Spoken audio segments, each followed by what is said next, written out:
سلام، خیلی خوش اومدیم به کانال BX Gold.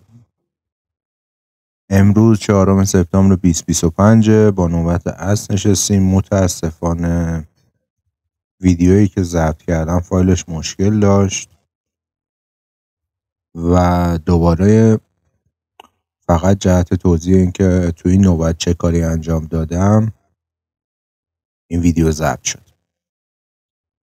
اول بریم معامله صبحی که با هم دیگه داشتیم و به صورت دستی بستیم رو چک بکنیم که ببینیم چه شد، نتیجه چه بود. خب این معامله بود همونجوری که میبینیم به این شکل. ما اینجا بالای این کندل زرد رنگ وارد شدیم و معامله 2x مون هم اینجا وارد شدیم.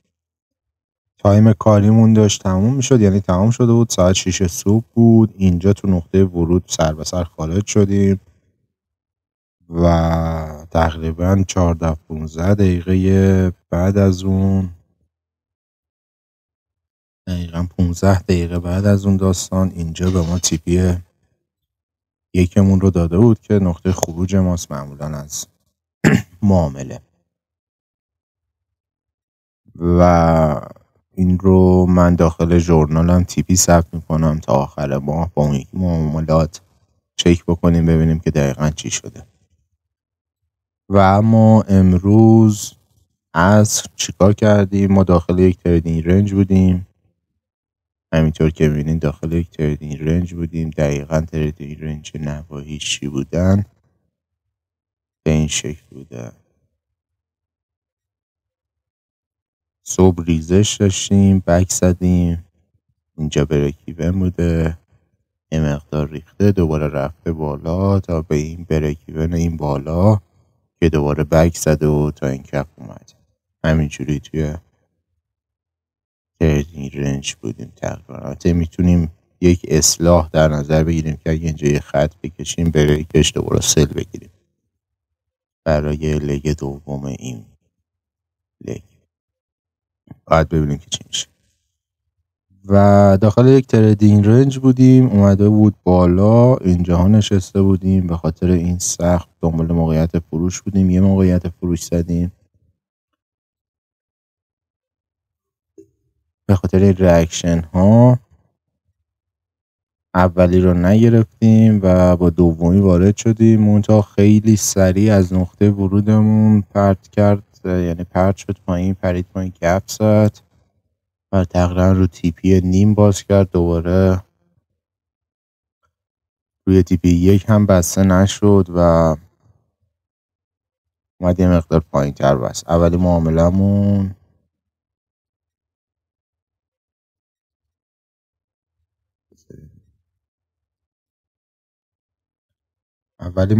که این معامله بود صبر کردیم به تیپی رسید و بسته شدش. بعد معامله بعدی که گرفتیم، اینجا ما تشخیص کانال داده بودیم که این رو اسپایک گرفته بودیم، این رو کانال گرفته بودیم، زده بود، پولبک زده بود و حالت امتیار طور ریخته بود و گفته بودیم اینجا رنجه.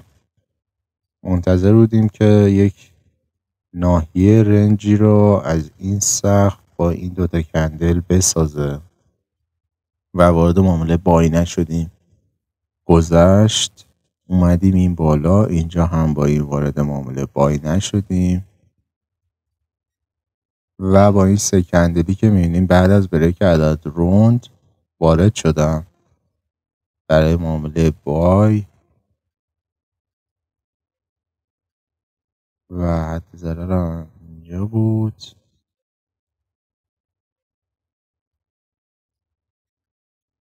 این دوتا معامله، این معامله و این معامله، منتها خیلی سریع اومد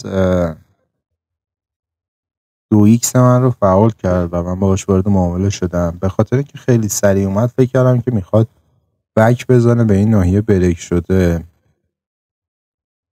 و بعد کانال رو بسازه بره بالا بعد از این اسپاک که البته بک نزد و رفت تیپیه که اونو زد و وقتی که معامله 2x هم رو برداشت و اومد بالای نقطه اینتری من معامله رو بستم چون که به نقطه سوددهی رسیده بود و خاطر این معامله رو بستم. یعنی تیپیه که ای رو ما گرفته بودیم دستی معامله رو نقطه ورود بستم. بعد یک تریدینگ رنج کوچیک و بریک کرد رفت بالا و معامله آخری که گرفتم گفتم خب وارد فاز کانال شدیم و الان توی کانالیم. اینجا با این بک کوچولو که توی این کف میبینین یه تقریبا گپ روی پایین بود باش وارد معامله بای شدم و روی تیپی یکم خارج شدم تا 4 تا معامله با 4 تا تیپی داشته باشم امروز. اینجاها از پای سیستم پا شدم. البته اینجا برنامه هنگ کرد. وقتی که برگشتم دیدم که این موقعیت خرید رو داده. برگشتم و نگرفتم این رو. بعد این بریک انجام شد و همونجور که میبینین تیپی یکش رو داده و این سل رو هم نگرفتم. حتی 2x رو هم داده بوده نگرفتم و الان هم که تقریبا ساعت 8:30 شبه و تایم کاریم تمام شده.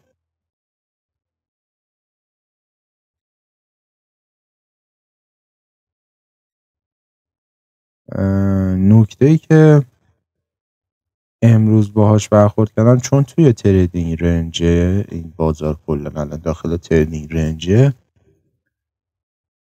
یک مقدار باید به این ورود و خروج ها بیشتر دقت بکنین. الان به من مثلا این معامله تیپی داد شاید تیپی نمیداد.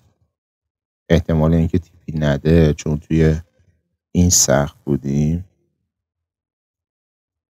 زیاد و همین یه خورده باید سرعت رو شما رعایت بکنید به این نکات توجه بکنید که تا کجا رفته. مثلا این کندیلی که میبینید شما توی نقطه شکست این ناحیه اتفاق افتاده دقیقا و بعد اینجوری ریاکشن نشون داده و ریخته اومده. سایکل های ریز رو داخل تریدینگ رنج باید پیدا بکنید و میشه گفت الگو محور باید تقریبا ترید بکنه. البته استراتژی من که الگو محور نیست ولی شما میتونید اینجوری کار بکنید در لبه های تریدینگ رنج در ناحیه‌های حساس الگو محور کار بکنید. امیدوارم که هفته معاملاتی خوبی رو سپری کرده باشیم. فردا جمعه است طبق روال شاید کار نکنم شاید هم کار بکنم. اگر شروع کار کردم که حتما باهاتون به اشتراک میذارم. امیدوارم هفته معاملاتی پرسودی رو سپری کرده باشین. ایام به کامتون باشه و اوضاع بر وفق مرادتون. شبتون بخیر. خدا نگهدار تا نوبت بعدی.